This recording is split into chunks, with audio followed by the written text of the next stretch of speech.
জুলাই গণ অভ্যুত্থানের বর্ষপূর্তি উপলক্ষে নানা কর্মসূচি পালন করছে বিএনপি। আর এরই অংশ হিসেবে চীন মৈত্রী সম্মেলন কেন্দ্রে জাতীয় ঐক্য ও গণতান্ত্রিক অভিযাত্রা এই শীর্ষক আলোচনা সভার আয়োজন করেছে বিএনপি। আর এতে প্রধান অতিথি হিসেবে ভার্চুয়ালি যুক্ত হবেন দলের চেয়ারপারসন খালেদা জিয়া। আর অনুষ্ঠানের উদ্বোধন করবেন ভারপ্রাপ্ত চেয়ারম্যান তারেক রহমান। দর্শক, এই অনুষ্ঠানের বিষয়ে আমরা আরও বিস্তারিত জানবো। আমাদের সঙ্গে আমাদের সহকর্মীরা যুক্ত হবেন সহকর্মী সাইফুল ইসলাম এবং ফজলে রাব্বি সৌরভ। আমরা শুরুতেই যাব সাইফুলের কাছে।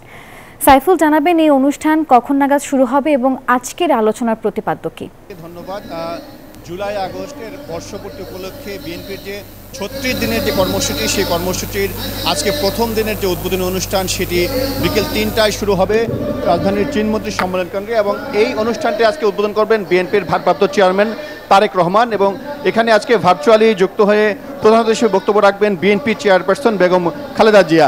এবং আজকের এই অনুষ্ঠানের মধ্য দিয়ে বিএনপি তাদের যে ৩৬ দিনব্যাপী যে অনুষ্ঠান মালা সেটি কিন্তু তারা আজকে শুরু করছে। এবং বিএনপির পক্ষ থেকে বলা হয়েছে বিএনপি জুলাই আগস্টের যে চেতনা এবং জুলাই আগস্টে যারা প্রাণ দিয়েছিল, যারা আহত হয়েছিল, পঙ্গু হয়েছিল, তাদেরকে স্মরণ করতে চায় এবং তাদেরকে সাথে নিয়ে আগামী দিনে একটি বাংলাদেশে একটি গণতান্ত্রিক রাষ্ট্র বিনির্মাণ করতে চায় এবং একটি মানবিক এবং বৈষম্যহীন রাষ্ট্র প্রতিষ্ঠা করতে চায়। এবং আজকের এই অনুষ্ঠান থেকে বিএনপির পক্ষ থেকে প্রায় ৯০০ জন শহীদ পরিবারের সদস্যকে বিএনপি সহযোগিতা করবে এবং পাশে তাদেরকে সম্মান জানাবে।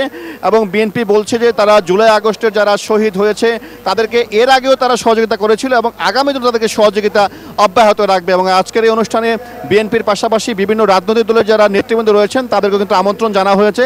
এবং বিএনপির পক্ষ থেকে বলা হচ্ছে যে একটি জাতীয় ঐক্য গড়ে উঠেছিল জুলাই আগস্টে, সেই জাতীয় ঐক্যকে ধারণ করে একটি সুদৃঢ় ঐক্যের মাধ্যমে বাংলাদেশকে এগিয়ে নিতে চায় বিএনপি এবং একটি গণতান্ত্রিক যে অভিযাত্রা সেই অভিযাত্রাকে তারা এগিয়ে নিতে চায় এবং সবার সম্মিলিত প্রচেষ্টায় একটি গণতান্ত্রিক রাষ্ট্র বিনির্মাণ করতে চায় এবং যে রাষ্ট্রে কোনো বৈষম্য থাকবে না এবং একটি মানবিক রাষ্ট্র প্রতিষ্ঠা হবে সেটি কিন্তু আসলে বিএনপি বলছে।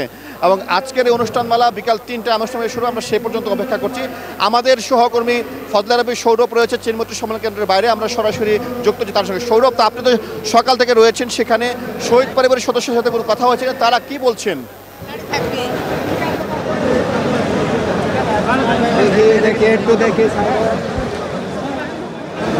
সাইফুল, যেমনটি বলছেন আসলে আজকে কিন্তু দুপুর ৩টা নাগাদ কিন্তু আজকের যে বিএনপির পক্ষ থেকে যে জাতীয় ঐক্য এবং গণতান্ত্রিক অভিযাত্রা শীর্ষক যে আলোচনা সভা, সেই আলোচনা সভা কিন্তু শুরু হবে। এই মুহূর্তে আমি রয়েছি চীন মৈত্রী সম্মেলন কেন্দ্রের বাইরের দিকে এবং আপনি যেমনটি জানাচ্ছিলেন যে আসলে আজকের এই আলোচনা সভাকে কেন্দ্র করে কিন্তু এরই মধ্যে কিন্তু চীন মৈত্রী সম্মেলন কেন্দ্রে কিন্তু বিভিন্ন রাজনৈতিক দলের নেতৃবৃন্দ তারা কিন্তু উপস্থিত হচ্ছেন এবং সেই সাথে যে যারা জুলাই অভ্যুত্থানে শহীদ এবং আহত হয়েছে সেই শহীদ এবং আহত পরিবারের সদস্যরাও কিন্তু ইতিমধ্যে চীন মৈত্রী সম্মেলন কেন্দ্রে এসে উপস্থিত হয়েছেন এবং তারা কিন্তু রেজিস্ট্রেশন প্রক্রিয়া সম্পন্ন করেছেন। সেই সাথে আমরা দেখতে পাচ্ছি যে আজকের অনুষ্ঠানকে কেন্দ্র করে কিন্তু এই মুহূর্তে কিন্তু পুরো এই চীন মৈত্রী সম্মেলন কেন্দ্রের যে বাইরের যে অংশটি রয়েছে সেই বাইরের অংশটি আমরা কিন্তু নেতাকর্মীদের উপস্থিতি দেখতে পাচ্ছি এবং তারা কিন্তু যারা আমন্ত্রিত অতিথি রয়েছে তাদেরকে বরণ করে নিচ্ছে। সেই সাথে নেতাকর্মী যারা রয়েছেন তারাও কিন্তু তাদের সহকর্মীদের সাথে